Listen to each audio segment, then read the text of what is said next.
جس گھر میں قرآن کی تلاوت نہیں ہوتی وہاں مردے رہتے ہیں۔ قرآن میں غور و فکر کیوں نہیں کرتے؟ میرے عزیزو، قرآن کو جن لوگوں نے غور و فکر کا ذریعہ بنایا ان کا حال کیا تھا؟ حضرت عبداللہ ابن عباس رضی اللہ تعالیٰ عنہ صحابی، سید المفسرین ان کو کہتے ہیں، تفسیر میں سب سے زیادہ آپ کی روایتیں۔ حضرت عبداللہ ابن عباس فرماتے ہیں میں قرآن کو اتنا پڑھتا ہوں کہ اگر میری زندگی میں جو کچھ بھی معاملات ہوتے ہیں میں قرآن سے ڈھونڈتا ہوں، یہاں تک کہ حضرت عبداللہ ابن عباس فرماتے ہیں میرے اونٹ کی نکیل کی رسی بھی گم ہو جائے میں قرآن سے تلاشتا ہوں۔ یہ حیرت کی بات ہے، کہاں اونٹ کے گلے کی رسی اور کہاں قرآن پاک میں؟ لیکن یہ قرآن ایک ایسا سمندر ہے جو جتنے غوطے لگائے گا اتنی موتیاں نکال لائے گا۔ اس کی مثال ایسی ہی ہے، بعض وہ لوگ ہیں جو سمندر دیکھنے کے لیے دور کھڑے رہتے ہیں، بعض وہ ہیں جو تھوڑا بہت اپنے پیر گیلے کر لیتے ہیں، لیکن بعض ایک جماعت ایسی ہے جو اس کے اندر غوطے لگاتی ہے، یا تو مچھلیاں پکڑنے کے لیے یا تو پھر موتیاں سیپ ڈھونڈنے کے لیے۔ تین جماعتیں بتائی گئی ہیں سمندر کے پاس رہتی ہیں، ایک صرف نظارہ کرنے والی، اور ایک صرف پیر بھگونے والی، اور ایک غوطے لگانے والی۔ کہا کہ ابھی آپ کو بتائیں کہ یہ تینوں جماعتیں کون سی ہیں؟ کہا یہ عوام الناس جو نمازیں تو پڑھتی ہیں، قرآن سننا تو چاہتی ہیں، پسند تو کرتی ہیں، لیکن قرآن میں اندر داخل ہونا نہیں چاہتی۔ یہ وہی لوگ ہیں جو سمندر کے کنارے کھڑے ہونے والے ہیں، بس دیکھتے ہیں۔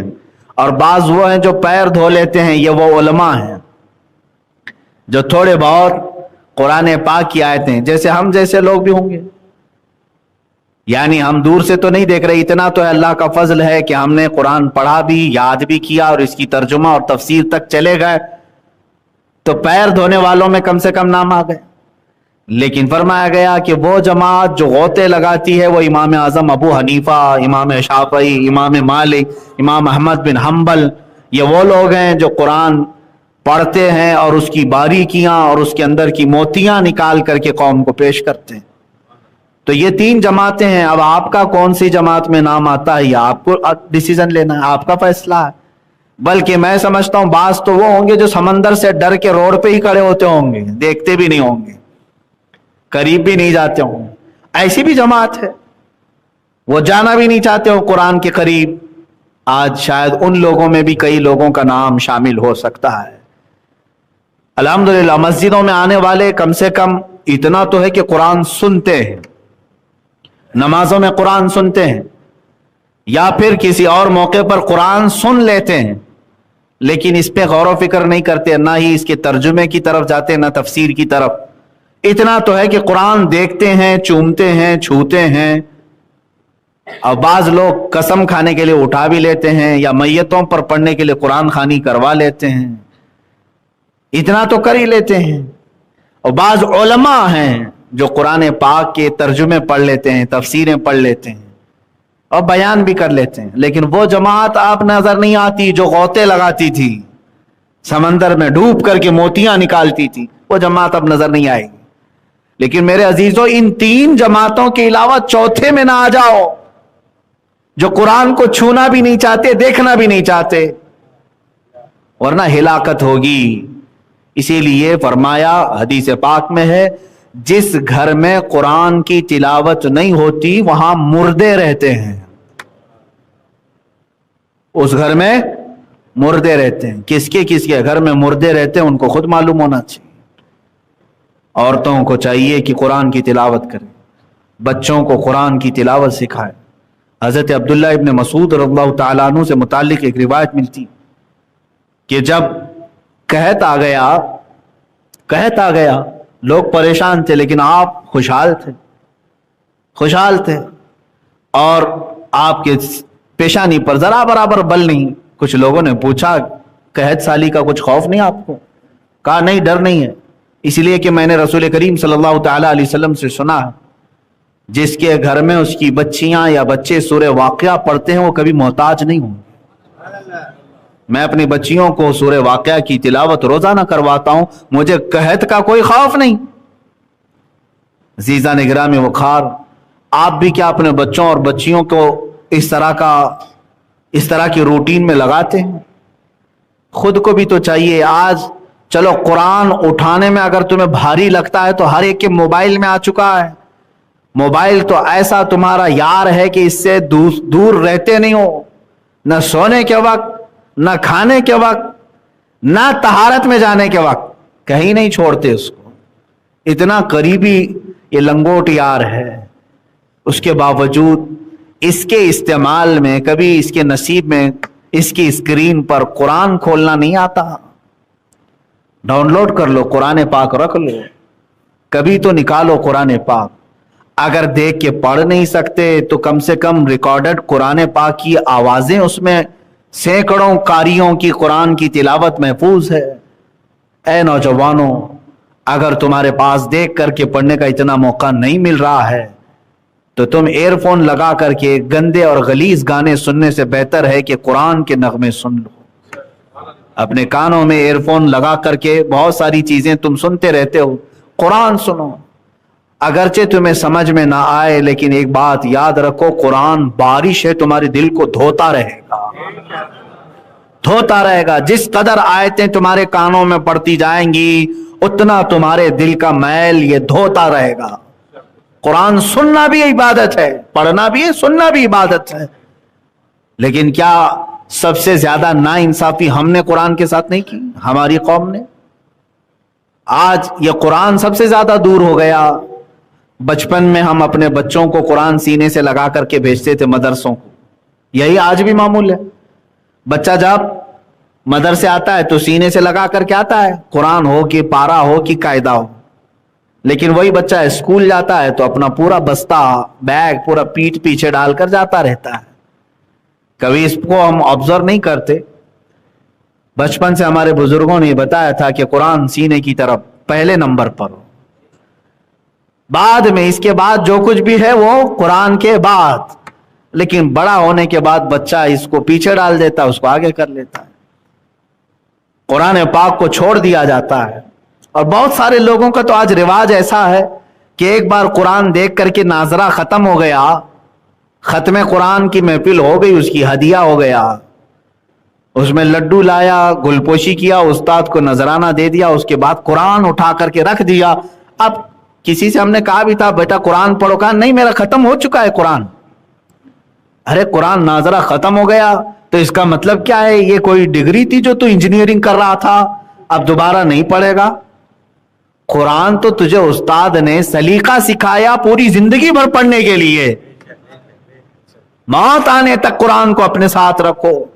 اور یہ تمہارا ایسا رفیق ہے، ایسا دوست ہے جو قبر میں بھی تمہارا ساتھ نہیں چھوڑتا.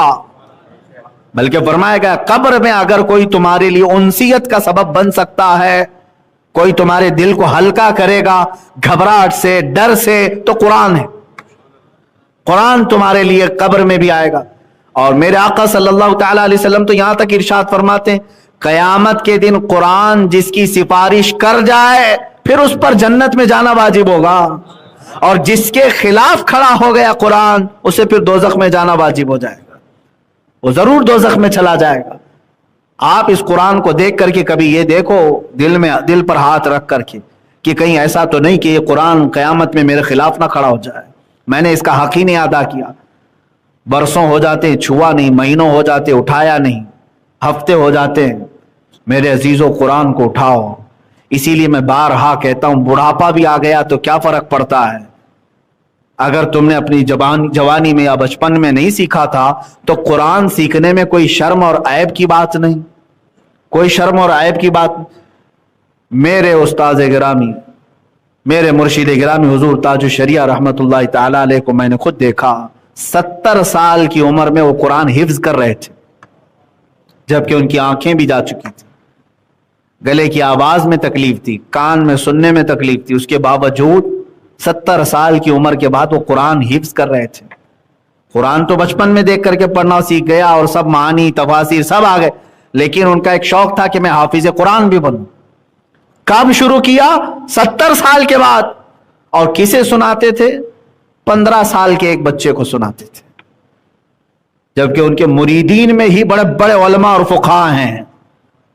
ان کے مریدین میں ہی محدثین بھی ہیں، لیکن ایک 15 سال کے 16 سال کے بچے کو آپ جتنا یاد کیے وہ سنا رہے ہیں۔ میں نے صرف اس سے یہ اخذ کیا کہ قرآن سیکھنے میں اور سکھانے میں، پڑھنے میں اور پڑھانے میں کبھی کسی کو شرم نہیں محسوس کرنی چاہیے، نہ جھجک نہ عیب۔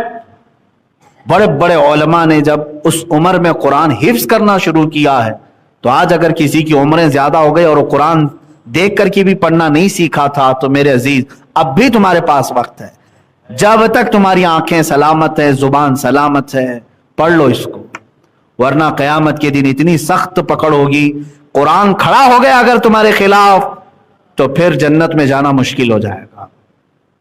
اب رسول پاک صلی اللہ تعالی علیہ وسلم جن پر خود قرآن اترا ہے، حضور صاحب قرآن ہے، قرآن ان پر اترا ہے، وہ دعا کرتے ہیں اللہ کی بارگاہ میں، اللہم اجعل القرآن حجتا لنا لا حجتا علینا، اے اللہ قرآن کو ہمارا سفارشی بنا، ہمارے خلاف کھڑے ہونے والا نہ بنا۔ حضور دعا کرتے تھے، اللہ کے نبی دعا کرتے تھے، تو باقی لوگوں کو خوف نہیں ہوتا، ڈر نہیں ہوتا کہ میں نے قرآن چھوا ہی نہیں، پکڑا ہی نہیں، کیا ہوگا میرے ساتھ؟ اے عزیزو، مر جانے کے بعد دوسرے لوگوں سے قرآن خوانی کروا لینا یہ قرآن کا حق نہیں ہے، قرآن تمہارے زندوں کے لیے اترا ہے۔ عجیب بات نہیں کہ قرآن ایک زندہ معجزہ ہے اور زندوں کی ہدایت کے لیے آیا ہے، لیکن امت کا المیہ تو دیکھو مردوں پر پڑھنے کے لیے رکھ دیا اس کو، صرف مردوں پر پڑھنے کے لیے قرآن رکھا گیا ہے۔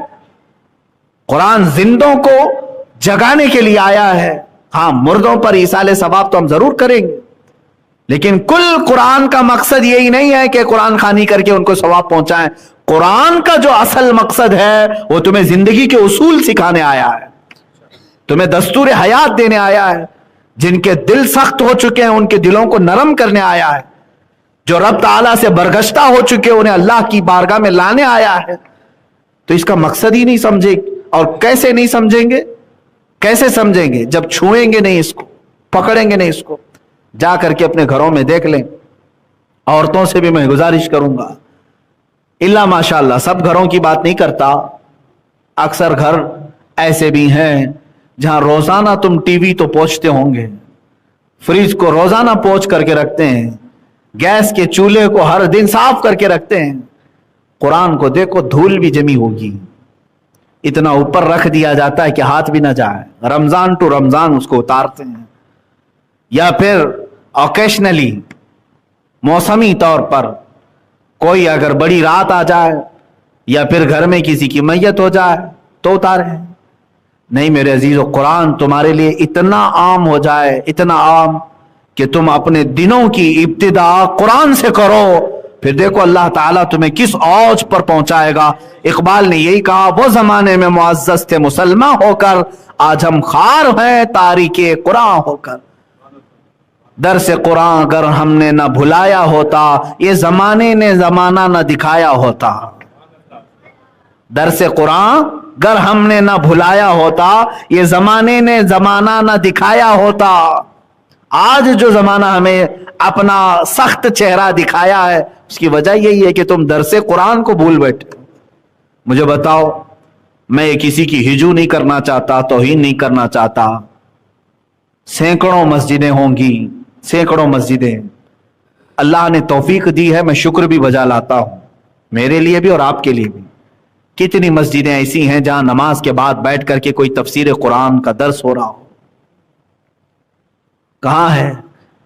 میں زیادہ اس کو پریفر اسی لیے کرتا ہوں، میں اپنے جلسے چھوڑ دیتا ہوں لیکن قرآن کی تفسیر کو نہیں چھوڑنا چاہتا، پھر بھی ایمرجنسی آ جائے تو الگ مسئلہ ہے۔